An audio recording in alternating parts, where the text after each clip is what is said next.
You're alive. Okay, good evening and welcome. This is City Council Workshop. Today's Monday, June 23rd, 2025. Around the table, we have Councillor Leonard, Councillor Beck, Councillor Hawes, Councillor Dean, myself, Council Chair Pelletier, and we have Councillor Mallard joining us via Zoom.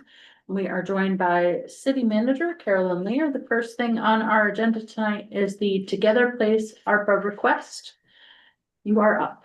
Oh, yep. Oh, I wanted to bring up the potential. Thank you. Sure, just appearances, possible conflict of interest. My wife had signed a contract with Maine Mental Health Connections and does work with the Together Place on Second Street. It's been my understanding that there's no legal connection between Friends of Together Place Housing and Maine Mental Health Connections. But I don't want it to be a situation where someone hears later on, oh, we talked about Together Place, and even though they have the same thing in the name, I don't want there to be a appearance issue. So if I bring that up, let the council discuss it and take a vote whether or not I have that conflict. Thank you. Councillor Leonard? Is there a direct correlation that that Friends of Together Place has and your wife with Together Place in general? No, she has nothing to do with the Friends of Together Place Housing. Okay. Any other questions? Okay. I just speak for myself, but I just don't see a conflict here. I understand it's the same name, but I'm on the board for Penquist Cap, and there's a lot of Penquist related things that I do vote on that are not related to Penquist Cap. So I don't see a conflict here. In the past, it's usually been looked at as a financial gain from one place to the other. And from what you've said, I don't anticipate there would be a financial gain, so I see no conflict based on that.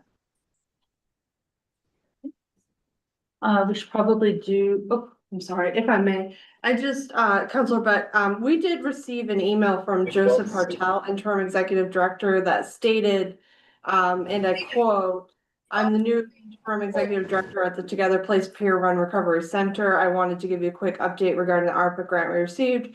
We've recently hired an amazing grant writer, Jamie Beck, and we're now ready to begin drawing down the grant funds." Okay. I think that was perhaps where some confusion stemmed from, so you're Okay, aware. I just want to make sure, because the Together Place Pure Recovery, Together Place Housing, I just didn't want the It's public two to think. separate entities, is Okay. that right? Yes, Oh, okay, Yes. yeah, that's. I just want to make confusion, I sure, think. yeah. so this ARPA grant is for Together Place Housing, which is a separate legal entity from the Together Place, which is where your wife is working. Is that what I'm hearing? Yes, And that's correct? yes. Okay. Yeah, the contract itself is with Friends of Together Place. So we typically don't do public comment in a council workshop. I'm here, I'm on the board of Friends of Together Place here to answer. Is there any help that you might want? I'm not trying to comment. Thank you. Okay. Okay. Are there any unanswered questions for the gentleman?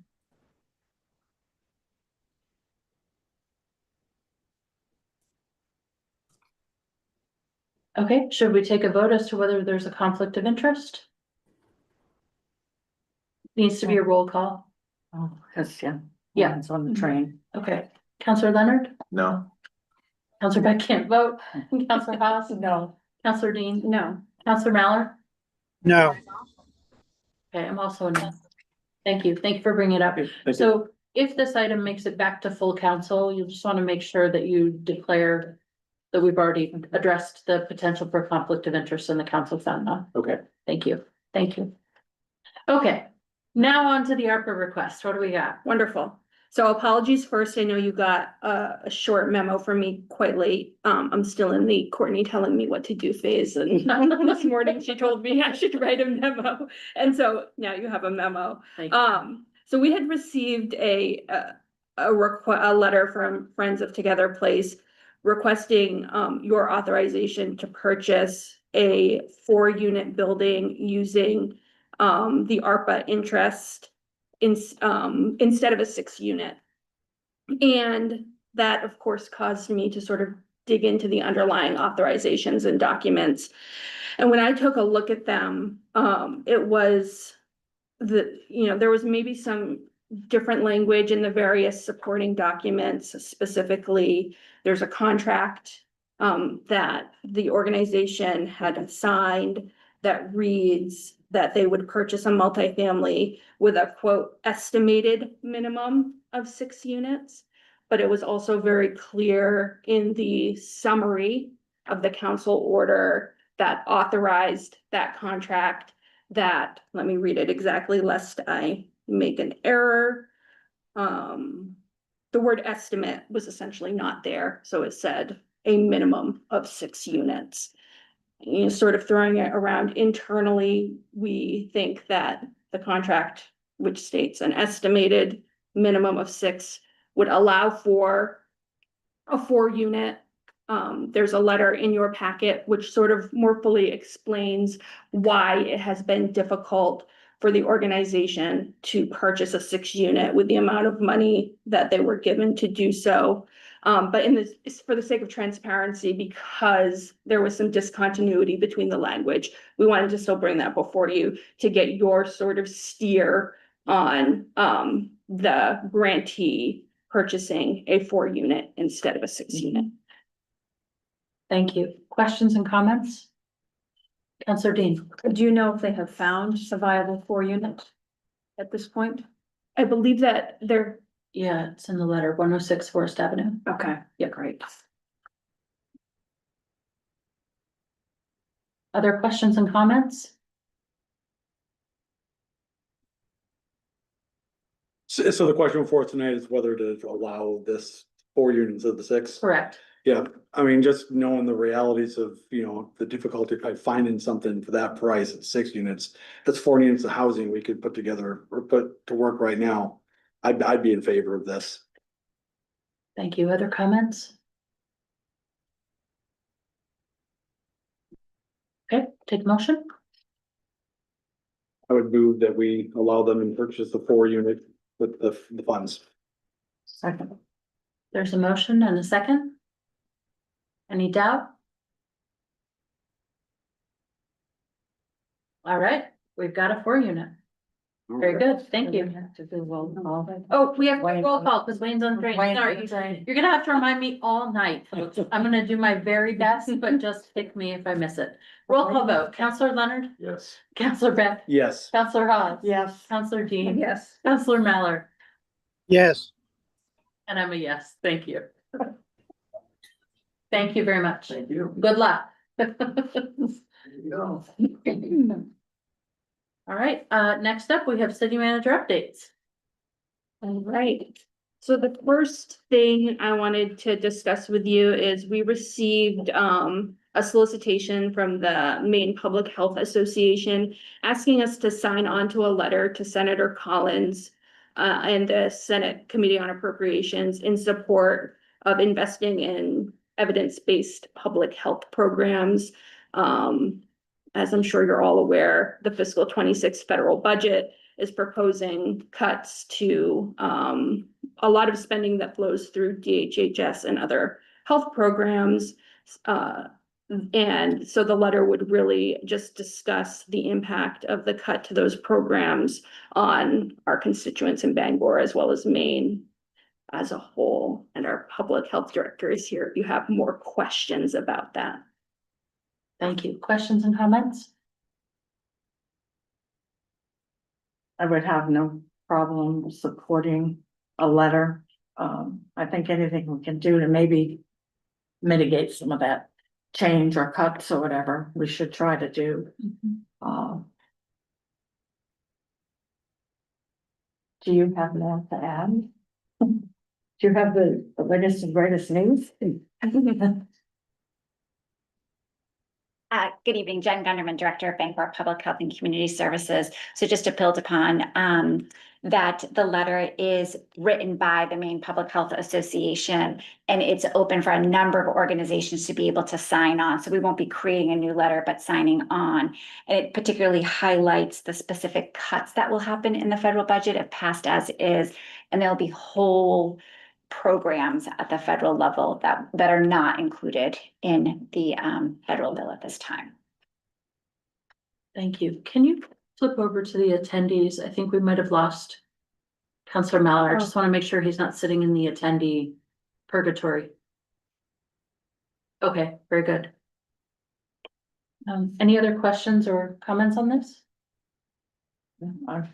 Okay, I have no objection and we don't need to do a roll call vote. So I think we're in good shape. That does remind me, while we're on the subject of public health and the budget bill, the Maine Mayor's Coalition just sent to Senators Collins and King a letter about all of the fiscal impacts that the proposed budget will have on Maine communities. It specifically called out a few things from Auburn and Bangor and Lewiston and so on and so forth. It just hit my inbox. So I will send it to all of you so that you can see it. But it's very much along the same lines of maintaining funding for critical programs that serve our community. Thanks. Thank you. All right, number 2 on my list is I just wanted to alert you that I'm working with the Bangor Water District for them to come before you to give you a presentation on sort of their operations and goings on over the course of the last year. It's my understanding, just from, viewing some email chains, that they have been trying to schedule that for a while, but with all of the effort that you all have been making towards the budget, the timing hasn't been great. So I anticipate in the next month or so that they'll come and give a presentation on their operations and a bit of an update. It's been a while. Yeah. Is that normally a yearly thing, Courtney? That's what I thought, yeah.